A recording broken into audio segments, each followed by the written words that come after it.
మీరు ఇంజనీరింగ్ చేశారా? జాబ్స్ కోసం సెర్చ్ చేస్తున్నారా? 3600 మందికి పైగా స్టూడెంట్స్ కి జాబ్స్ వచ్చేలా చేసిన code Gyan 100 days software course లో జాయిన్ అవ్వండి. మీ కెరియర్ ని బిల్డ్ చేసుకోండి. అమ్మా నమస్కారం అమ్మా. నమస్తే అమ్మా. అమ్మా ఇప్పుడు మనం చూస్తే ఇప్పుడు పెళ్ళి అవుతుంది ఆల్రెడీ, హస్బెండ్స్ కానీ లేదంటే ఒక అవును. రిలేషన్షిప్ లో ఉన్న అంటే ప్రేమించుకుంటున్న ఒక అబ్బాయి అయినా కానీ ఆల్రెడీ ఒక అమ్మాయితో ప్రేమలో ఉంటాడు. ఇక్కడ వేరే దగ్గర చూసుకున్న ఆల్రెడీ భార్య భర్తలు వీళ్ళు బాగానే ఉంటారు. అయినా కానీ ఆ మగవాడు అంటే ఆ పెళ్ళైన మగవాడు కావచ్చు, ప్రేమిస్తున్న ఆ అబ్బాయి కావచ్చు, వేరే అమ్మాయిలకి అట్రాక్ట్, అమ్మాయిలు అంటే అది కూడా పెళ్ళైన ఆడవాళ్ళనే తోటే రిలేషన్షిప్ అనేది పెట్టుకుంటున్నారు, ఎక్స్ట్రా మ్యారిటల్ అఫైర్స్ అనేది వెళ్తున్నారు అనమాట. అది ఎందుకు జరుగుతుంది అంటారు అసలు? జోక్గా చెప్పుకోవాలంటే ఏ విషయంలోనే ఎక్స్పీరియన్స్ అడుగుతారు. ఇప్పుడు మీకు సర్వీస్లో కావాలంటే నీకు ఎంత ఎక్స్పీరియన్స్ ఉంది ఉద్యోగంలో అడుగుతారు. నేను సరదాగానే చెప్తున్నాను. అలాగే పెళ్ళైన అమ్మాయి అంటే అమ్మాయి కొంత ఎక్స్పీరియన్స్ ఉంటుంది భర్తతో జోక్గా అనుకుంటే. బట్ ఫ్యాక్ట్ ఏంటంటే అంటే నాకు అర్థమైనంత వరకు ప్రతి మనిషికి ఒక చేంజ్ కావాలి.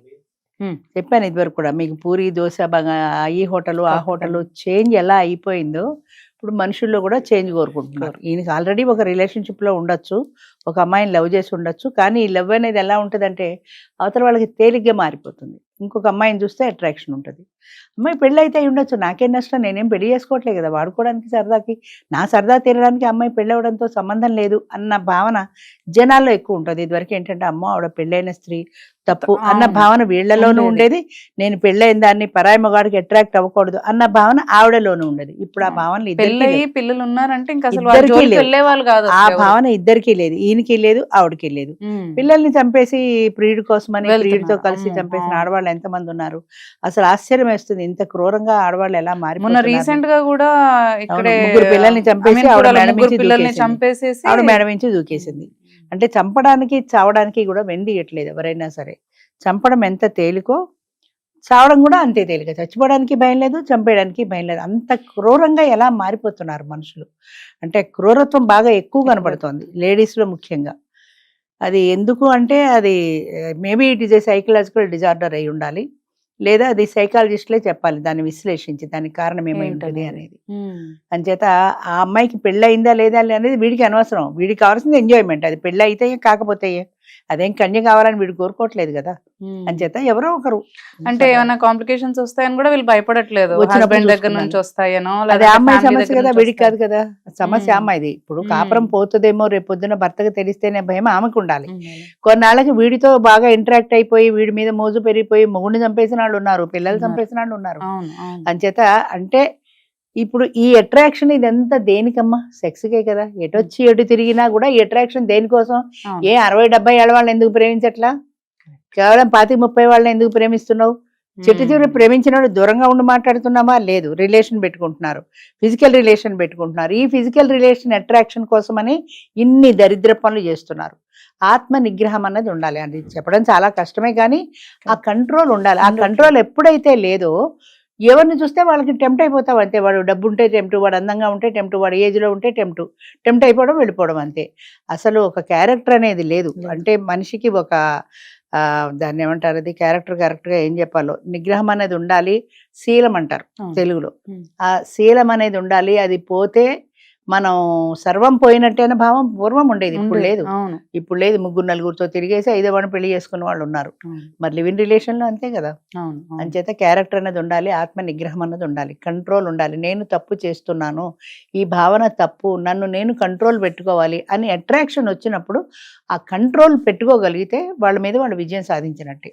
మన మీద మనకి విజయం సాధించే పట్టు మన మనసు మీద మనకు లేకపోవటం అనేది పెద్ద దౌర్భాగ్యం. అంచేత ఎవరిని చూసినా అట్రాక్ట్ అయిపోతారు. వాడు ఎర్రగా బొరగా ఉంటే అట్రాక్ట్ అయిపోతారు, అందంగా ఉన్నాడు, డబ్బుండి కార్లలో తిరుగుతుంటే అట్రాక్ట్ అయిపోతారు. అంటే డబ్బుకి కార్లకి అందానికే ఇస్తున్నావు తప్ప నీ భర్త ఉన్నాడు, పిల్లలు ఉన్నారు అని ఎందుకు ఆలోచించట్లా? ఇప్పుడు చాలా మంది సీనియర్ సిటిజన్స్ని మ్యారేజ్ చేసుకుంటామని చాలా మంది చెప్తూ ఉంటారు. పెన్షనర్ ఉన్నాడంటే మ్యారేజ్ చేసుకుంటామంటారు. నువ్వు ఒకప్పుడు 60 ఏళ్ల వాడికి 20 ఏళ్ల వాడిని ఇచ్చి చేసిన రోజులు ఉన్నాయి మన దేశంలో. ఎందుకంటే అక్కడ ఆడవాళ్ళకి వేరే ఆప్షన్ లేదు. అంచేత 60 ఏళ్ళవాడైనా 70 ఏళ్ళవాడైనా పెద్దవాళ్ళు చెప్తే తలంచు తాళి కట్టించుకోవడం తప్ప తిరగబడి నేను చేసుకోనని చెప్పే స్వతంత్రం లేదు ఆడదానికి. ఇప్పుడు స్వతంత్రం వచ్చేసింది, ఆర్థిక స్వతంత్రం కూడా వచ్చేసింది. నేను అని చేసుకోను, నాకు నచ్చినా నేను చేసుకుంటా, నా జీవితం నా ఇష్టం, ముఖ్యంగా నా జీవితం నా పెళ్ళి నా ఇష్టం. పూర్వం పెళ్లి అంటే 2 కుటుంబాల కలయిక అని ఉండేది. 2 కుటుంబాల మంచి చెడ్డలు, అటేడు తరాలు ఇటేడు తరాలు చూసి మాట్లాడుకొని చేసేవారు. వీళ్ళు తలంచు తాడు కట్టించుకున్నాడు. ఇప్పుడు అది అసలు కుటుంబాల కలయిక పోయింది. నా పెళ్లి నా ఇష్టం, నాకు నచ్చిన నేను చేసుకుంటాను, నీకు ఇష్టమైతే రా, కష్టమైతే మాని, రమ్మంటే మీ ఇంటికి వస్తా, లేదంటే నేను హాస్టల్లో ఉంటా అనే వ్యక్తి స్వాతంత్రము, వ్యక్తి స్వేచ్ఛ ఎప్పుడైతే వచ్చిందో మనకి ఏదైనా ఇవాళ చీర నచ్చితే ఆ చీర కొనుక్కుంటాం, డ్రెస్ నచ్చితే డ్రెస్ కొనుక్కుంటాం, వాడు నచ్చితే వాడితో వెళ్ళిపోతాం. చీరలు మార్చినంత తేలిగ్గా మగవాళ్ళని ఎప్పుడైతే ఆడది మార్చిందో దాని క్యారెక్టర్ అప్పుడే పోయింది. వీడి నష్టం ఏముంది, వీడికి ఎలాగూ వేరే సంబంధం వేరే లవరో వీడికి ఎలాగూ ఉన్నారు, ఏదో ట్రై చేశాడు పడుతుందేమో అని, పడింది వాడుకుంటాడు అంతే, వద్దంటే వెళ్ళిపోతాడు అంతే, వాడికి ఏం నష్టం లేదు కదా. కానీ ఈ అమ్మాయి జీవితం నష్టం అవుతుంది కదా, కేవలం వాడి మీద ఉండే మోజుతో ఆ కోరికను కంట్రోల్ చేసుకోలేక వాడికి ఎడిక్ట్ అవుతున్నావు. నీ భర్త ఉన్నాడు, నీ సంసారం ఉంది, 2-3 బిడ్డలు పుట్టారు, వాళ్ళ కోసమైనా నీ జీవితాన్ని నువ్వు ఎందుకు మార్చుకోవు, ఎందుకు కంట్రోల్ చేసుకోవు? పిల్లలంటే సర్వస్వం త్యాగం చేసి వాళ్ళ ప్రాణాలు సైతము తల్లి లెక్క పెట్టేది కాదు, పిల్లలే ముఖ్యమని. ఇప్పుడు పిల్లల్నే చంపేస్తున్నారు.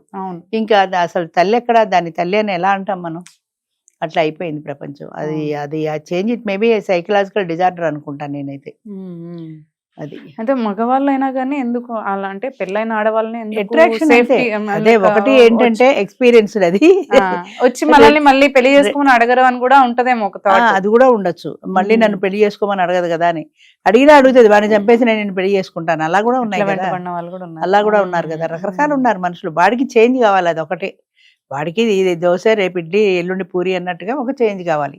ఈ అమ్మాయితో రిలేషన్ ఎలా ఉంటుందో, ఈ అమ్మాయితో ఫిజికల్ రిలేషన్ ఎలా ఉంటుందో అన్న ఇది తప్ప వేరే ధ్యాస లేదు. అది పెళ్ళైనాడిది ఎలా వెళ్తామో, పాపం పుణ్యం అన్నీ ఎప్పుడో పోయినాయి. అంచేత మరి చేంజ్. అమ్మాయి నా సొమ్మేం పోయింది, అది భర్త ఉండి పిల్లలుండి దానంతా అది నువ్వే కావాలని వస్తే మగాడిని నేనెందుకు కాదంట అన్న ధోరణి కూడా ఉంది మగవాళ్ళలో. అంచేత అది ఆడవాళ్ళకి ఎక్కువ నిగ్రహం ఉండాలమ్మా. ముఖ్యంగా ఏదో పూర్వం సామెత చెప్తారు చూడు, అరటాకు ముళ్ళు మీద పడ్డా, ముళ్ళు అరటాకు మీద పడ్డా నష్టం అరటాకే అన్నట్టుగా ఆడదాని జీవితంలో ఏది నష్టమైనా నా జీవితమే నష్టం అవుతుంది అన్న ఆలోచన ఆడదానికి ఉండాలి, నిగ్రహం ఉండాలి. వాడు అసలు నీ దగ్గర ప్రపోజ్ చేయడానికే భయపడే స్థాయిలో ఉండాలి. ముఖ్యంగా ఈ ఉద్యోగాలు వచ్చిన తర్వాత కాఫీలు తాగుతూ ఆఫీసుల్లో కాఫీలు టీలు ఫ్రీ కదా, అక్కడ మొదలెడతారు పరిచయం. అక్కడి నుంచి క్లబ్ గెడుతుంది, హోటల్లో కలుసుకోవడం పెడుతుంది, పార్టీలు గడుతుంది, పబ్బులు గడుతుంది.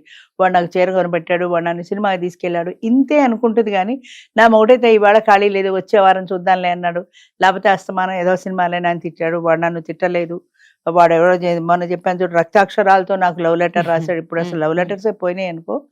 అంచేత ఇలాంటి అట్రాక్షన్కి లోన్ అవుతున్నారు.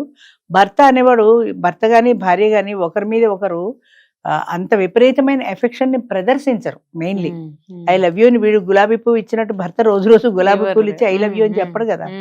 అంచేత అయితే వాళ్ళు కష్టం వచ్చినప్పుడు నిలబడతారు నీకోసం, నేనున్నాననే భరోసా ఉంటుంది, వీడి దగ్గర ఉండదు. నీ అవసరం తీరేదాకా ఉంటాడు, అవసరం అయిపోయాక నీ సమస్య నీదే అంటాడు, వెళ్ళిపోతాడు. అది మర్చిపోతారు. వాళ్ళు చెప్పే కళ్ళబొల్లి మాటలు నమ్మి వాడు తీసుకెళ్లిన పార్టీలకి, పబ్లకి, క్లబ్బులకి, హోటళ్ళకి టెంప్ట్ అయ్యి వాడు నన్ను బాగా చూసుకుంటున్నాడు అనుకుంటారు. ఎన్నాళ్ళు బాగా చూసుకుంటాడు, ఎన్నాళ్ళు చూసుకుంటాడు? నీ జీవితాంతా నేను చూసుకుంటాడా? ఇన్ని కబుర్లు చెప్పినోడు రేపు పొద్దున ఇంకో పెళ్లి చేసుకుని వెళ్ళిపోతాడన్న విచక్షణ ఆడదానికి ఉండాలి. అది లేనప్పుడు ఇలాంటి బురదలో పడుతూనే ఉంటారు, దెబ్బతిన్న వాళ్ళు దెబ్బతింటారు అంతే.